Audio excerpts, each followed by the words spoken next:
Hello नमस्कार, welcome to inculcate learning. PYQs हम discuss कर रहे थे 2019 के, फर्दर आज कंटिन्यू करेंगे हम जून 2019 का जो पेपर है उसमें से PYQs. This is presented by me Raveena. अगर आपको वीडियोस इन्फॉर्मेटिव लग रही हैं सो लाइक, शेयर और सब्सक्राइब जो आप इनकलकेट लर्निंग को कर दीजिएगा। ये आपके लिए पेपर यूजीसी नेट के लिए, चाहे वो पेपर 1 हो 2 हो, दोनों के लिए बेनिफिशियल होगा। सो आज का पहला क्वेश्चन है स्टाइल्स ऑफ लीडरशिप के बारे में और कैरेक्टरिस्टिक्स के बारे में। स्टाइल्स ऑफ लीडरशिप को अगर आप देखेंगे तो ये मैनेजरियल ग्रिड मॉडल से उठाए गए हैं। 5 तरीके की लीडरशिप स्टाइल होती है वहां पे। अगर आपको वो भी नहीं पता या नहीं पढ़ा हुआ तो इस क्वेश्चन में सबसे इजी चीज क्या है, टास्क ओरिएंटेड लीडरशिप, यानी टास्क के ऊपर फोकस हो रहा है completely. So autocratic workers have to complete the task, nothing else. So ये आंसर रहेगा। और देखेंगे कि अगर सी का फर्स्ट कर दिया तो हमारा आंसर आ गया, ठीक है। लेकिन हर बार किस्मत इतनी अच्छी नहीं होती, इसलिए बाकी सारे जो लीडरशिप के स्टाइल्स हैं वो भी हमें पढ़ लेने चाहिए। इम्पोवरिश्ड की बात करें तो इसको इम्प्रूव्ड मैनेजमेंट लीडरशिप भी बोला जाता है, जिसमें मिनिमल कंसर्न रहता है किसके ऊपर, वर्कर और टास्क दोनों के ऊपर। ठीक है, तो 1-1 वाली, अगर आपको ग्राफ के बारे में पता होगा थोड़ा सा भी, सो इस तरीके का ग्राफ दिखता है। तो जो ये 1-1 है ये क्या है, इंप्रूव्ड मैनेजमेंट लीडरशिप या इम्पोवरिश्ड लीडरशिप। जो बीच में है वो क्या हो गया, मिडल ऑफ द रोड, जिसमें आप कॉम्प्रोमाइज कर सकते हैं, यानी कभी टास्क से और कभी लोगों से। सो ये सेकंड जो इसका रहेगा, compromise is made to achieve acceptable performance. So एक पर्टिकुलर परफॉर्मेंस को तो अचीव करना ही होता है इसमें भी। टास्क ओरिएंटेड की बात करें तो जिसको अथॉरिटी कंप्लायंस भी बोला जाता है, कंप्लीटली टास्क पे फोकस रहेगा, ठीक है। टीम लीडरशिप की अगर हम बात करें तो टीम पे फोकस रहेगा, यानी staff workers closely involved in decision making and feel valued.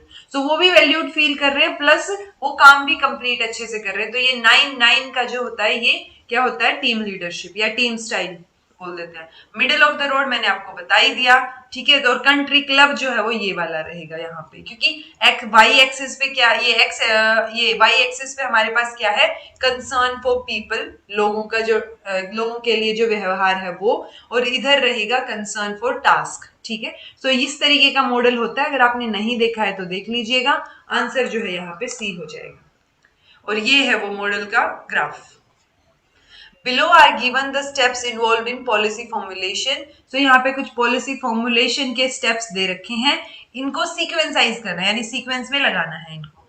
So planning करेंगे आप policy implementation की, या decision बनाएंगे, या evaluate करेंगे policy options को, या analyze करेंगे existing situation को, या policy cycles। So देखिए, सबसे पहले तो हम analyze करेंगे ना situation को कि है क्या और हमें चाहिए क्या। तो सबसे पहले हम एनालाइज करेंगे। एनालाइज करने के बाद हम देखेंगे कि कौन सी पॉलिसी ऑप्शंस हैं, जनरेशन की पॉलिसी ऑप्शंस क्या क्या हो सकते हैं हमारे पास। उसके बाद हम देखेंगे कि उन वो जो पॉलिसी ऑप्शंस हैं वो सही है या नहीं, तो उनको इवेल्युएट करेंगे। इवेल्युएट करने के बाद हम कोई पॉलिसी का डिसीजन बनाएंगे। वो डिसीजन बनाने के बाद जो है हम प्लान करेंगे कंप्लीटली। सो वो प्लानिंग जब करेंगे उसके बाद हम देखेंगे कि क्या इम्पैक्ट हो रहा है उसका, और इम्पैक्ट के बाद फिर जो है कौन सी ये सब्सिक्वेंट पॉलिसी साइकिल्स जो है वो कंटिन्यूटी में चलती रहेंगी। तो 7 के बाद फिर जो है वापस से सिचुएशन एनालिसिस और वही चीजें चलेगी। सो आंसर अगर हम देखेंगे तो सी हो जाएगा इसका। तो थोड़ा सा लॉजिकल था, कुछ ज्यादा याद रखने वाली चीज थी नहीं इसमें।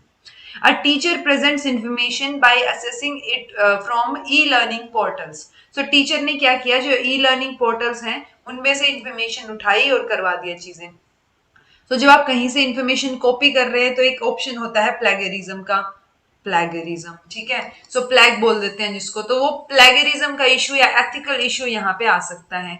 सो ये पूछ रहे हैं कि इसमें क्या क्या चीज इन्वॉल्व हो सकती है। एक तो है नॉन ऑब्जर्वेंस ऑफ एथिकलिटी, वही सेम चीज हो गई कि आप एथिकल चीजों पे फोकस नहीं कर रहे और प्लेगरिज्म का इशू रहेगा। या इनअप्रोप्रिएट इंफॉर्मेशन कवरेज, की अच्छे से इंफॉर्मेशन ही कवर ना हो, या लैक ऑफ हार्मनी और रेलेवेंस, रेलेवेंट ही ना हो वो चीजें, lack of technical skills. So answer जो है वो एथिकलिटी वाले का फोकस ज्यादा रहेगा कि इसमें एथिकलिटी के इश्यूज रहेंगे, यानी नॉन ऑब्जर्वेंस हो रही है किसकी, एथिकल इश्यूज की। सो ए ऑप्शन रहेगा। असेशन और रीजनिंग का क्वेश्चन है, teacher education curriculum has to give enough scope to learners for developing their own logical thinking and problem solving ability. So teacher education curriculum को किस पे फोकस करना पड़ेगा ताकि लर्नर मतलब इस तरीके का स्कोप उनको रखना है कि लर्नर्स जो है वो लॉजिकल थिंकिंग और प्रॉब्लम सॉल्विंग एबिलिटी को डेवलप कर पाए. Learners today need considerable freedom to explore, inquire and investigate. So आजकल के learners को क्या चाहिए वो ताकि वो बेटर तरीके से एक्सप्लोर कर पाए, इंक्वायर कर पाए, इन्वेस्टिगेट कर पाए, तो उनको फ्रीडम चाहिए विच इज जेन्युइन. तो ये ऑप्शन जो है वो सही लग रहा है कि ये इसका जो है क्या रहेगा, राइट ऑप्शन रहेगा ए, कि दोनों चीजें सही है और करेक्ट भी एक्सप्लेनेशन है. ओके यहाँ मैंने ऑप्शन दिखा दिया बट डिस्कस कर लेते हैं. Emotionally intelligent children are found to be good in problem solving. So जो प्रॉब्लम सॉल्विंग में जो है बच्चे इमोशनली इंटेलिजेंट हैं वो अच्छे पाए गए. ठीक है, क्यों पाए गए? क्योंकि इमोशनल इंटेलिजेंस के थ्रू वो इंटीग्रेट और मैनेज कर पा रहे हैं इमोशंस को, विच इज क्वाइट राइट. ठीक है, सो इसका भी ऑप्शन ए रहेगा कि दोनों ठीक है और करेक्ट एक्सप्लेनेशन है रीजन.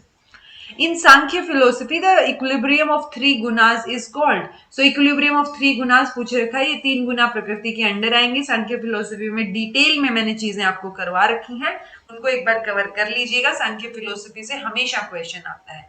ठीक है, सो ये पुरुष प्रकृति वहां पे देख के फिर आपको ऐसे घबरा जाएंगे आप, तो पहले आपको सांख्य फिलोसफी जो है वो पता होनी जरूरी है. तो अगर ये तीन गुण, मैंने आपको तब भी पढ़ाया था कि ये तीन गुण जब एक दूसरे पे डोमिनेट करने लगे तब फर्दर इवोल्यूशन होता है, और ये हमने जो इवोल्यूशन था सांख्य फिलोसफी का उसमें कंप्लीट पढ़ा था. सो पुरुष जो है वो तो अल्टीमेट है. सबसे पहले पुरुष में तो इम्प्योरिटी का कोई चांस ही नहीं है. प्रकृति और पुरुष जब मिलेंगे तब ये महत्व जैसे और इवोल्यूशन रहेगा. सो आंसर इसका सी रहेगा कि प्रकृति में ही ये इक्विलिब्रियम में है तीनों के तीनों गुण, और ये तीनों गुण किसके हैं? प्रकृति के ही हैं. In which of the following areas the contribution of Savitribai Phule highly acclaimed? तो सावित्रीबाई फूले कंट्रीब्यूशनल थिंकर्स जो हमारे सिलेबस में है मेंशन वो नो है. नो के नो मैंने करवा रखे हैं, करके जाइएगा, क्वेश्चंस आ जाते हैं. एक तो डेफिनेटली आएगा, दो तीन क्वेश्चन भी आ सकते हैं कई बार. ठीक है, सो किसकी बात इन्होंने की? Upliftment of scheduled caste, resettlement of poor people, education for women या एजुकेशन ऑफ स्लम चिल्ड्रन. सो सावित्रीबाई फूले सबसे पहले किस चीज से अटैच्ड है? एजुकेशन फॉर वुमेन से. बाकी सारे ऑप्शंस बाद में आते हैं, तो जहां एजुकेशन फॉर वुमेन आ जाए, कंट्रीब्यूशन की बात हो, तो सबसे पहले हम इस चीज को ही जो है चुनेंगे. बाकी ऑप्शंस तो देखने की जरूरत भी नहीं है. फिर है who among the following Indian thinkers has contributed towards the concept of integral education. So किसने इंटीग्रल एजुकेशन की तरफ फोकस किया है? ये फिर से इंडियन थिंकर्स के बारे में आ गया जो मैं अभी बता रही थी कि दो तीन क्वेश्चन भी आ जाते हैं. सो ये दूसरा क्वेश्चन है. गाजीबाई बधेरा नाम ही नहीं है ये तो हमारे सिलेबस में, तो पॉसिबिलिटी बहुत कम होती है कि जो चीज सिलेबस में मेंशन नहीं है वो ऐसा कुछ आंसर में दिया हुआ.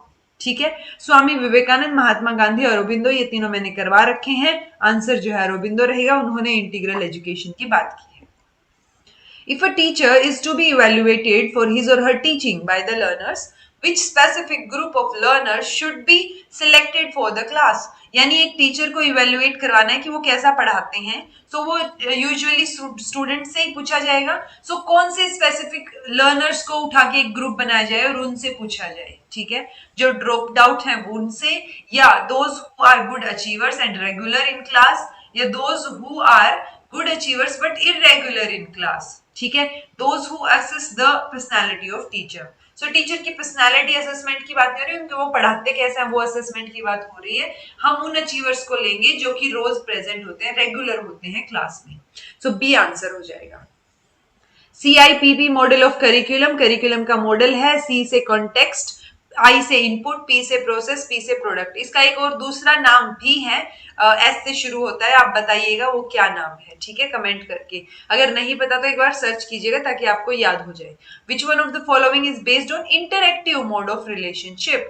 सो इंटरएक्टिव मोड की जब बात हो गई, सो कॉन्टेक्स्ट, इनपुट, प्रोसेस और प्रोडक्ट में से प्रोसेस में ही तो आप जब आप प्रोसेस करेंगे चीजों को या किसी से इंटरेक्ट करेंगे वहां पे इंटरेक्टिव मोड रहेगा ना. सो प्रोसेस जो है वो इंटरेक्टिव मोड ऑफ रिलेशनशिप पे बेस्ड रहेगा. सी आंसर इसका हो जाएगा. सो ये थे आज के 10 क्वेश्चंस. कॉन्सेप्ट वाइज कुछ भी समझ नहीं आया हो सो कमेंट बॉक्स में कमेंट करके पूछ लीजिएगा. समझ आ गया है तो बता दीजिएगा कि समझ आ गया है, और इनकलकेट लर्निंग को सब्सक्राइब कर दीजिएगा. This was all about today. Thank you so much for watching. Be happy and keep smiling.